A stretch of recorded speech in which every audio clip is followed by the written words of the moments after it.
ನಗರದ ಫ್ರೀಡಂ ಪಾರ್ಕ್ನಲ್ಲಿ ಕಳೆದ 2 ದಿನಗಳಿಂದ ಅಂಗನವಾಡಿ ಕಾರ್ಯಕರ್ತೆಯರು ಅನಿರ್ದಿಷ್ಟಾವಧಿ ಹೋರಾಟವನ್ನು ನಡೆಸುತ್ತಿದ್ದಾರೆ. ಹಲವು ಬೇಡಿಕೆಗಳ ಈಡೇರಿಕೆಗಾಗಿ ಹೋರಾಟ ನಡೆಸ್ತಾ ಇದ್ದು, ಇಂದು ಬಿಜೆಪಿ ನಾಯಕರುಗಳು ಭೇಟಿ ನೀಡಿ ಅಂಗನವಾಡಿ ಕಾರ್ಯಕರ್ತೆಯರ ಸಮಸ್ಯೆಗಳನ್ನು ಆಲಿಸಿದ್ದಾರೆ. ಇನ್ನು ಬಳಿಕ ಮಾತನಾಡಿದ ಪ್ರತಿಪಕ್ಷ ನಾಯಕ ಆರ್. ಅಶೋಕ್, ಅಂಗನವಾಡಿ ಕಾರ್ಯಕರ್ತೆಯರ ಸಮಸ್ಯೆಗಳ ಆಲಿಸದ ಈ ಸರ್ಕಾರ ಮೊಂಡು ಸರ್ಕಾರ ಎಂದು ಅವತ್ತೇ ಹೇಳಿದ್ದೆ. ನಿಮ್ಮ ಕಷ್ಟ ಏನೆಂಬುದು ಇವತ್ತಿನವರೆಗೂ ಈ ಸರ್ಕಾರಕ್ಕೆ ಅರ್ಥವಾಗಿಲ್ಲ.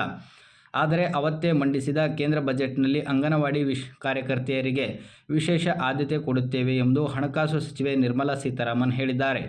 ಅಪೌಷ್ಟಿಕ ಆಹಾರ ಮತ್ತಿತರ ಸೌಲಭ್ಯಗಳು ಕೊಡುವುದಾಗಿ ಹೇಳಿದ್ದಾರೆ.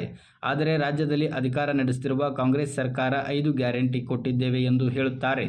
5 ಗ್ಯಾರಂಟಿ ಅಂಗನವಾಡಿ ಕಾರ್ಯಕರ್ತೆಯರಿಗೆ ಸೌಲಭ್ಯ ಮಾಡಿಕೊಡುತ್ತೇವೆ ಎಂದು ಹೇಳಿದ್ದರು. ಆದರೆ ನುಡಿದಂತೆ ನಡೆದಿದ್ದಾರಾ ಎಂದು ಸರ್ಕಾರಕ್ಕೆ ಪ್ರಶ್ನೆ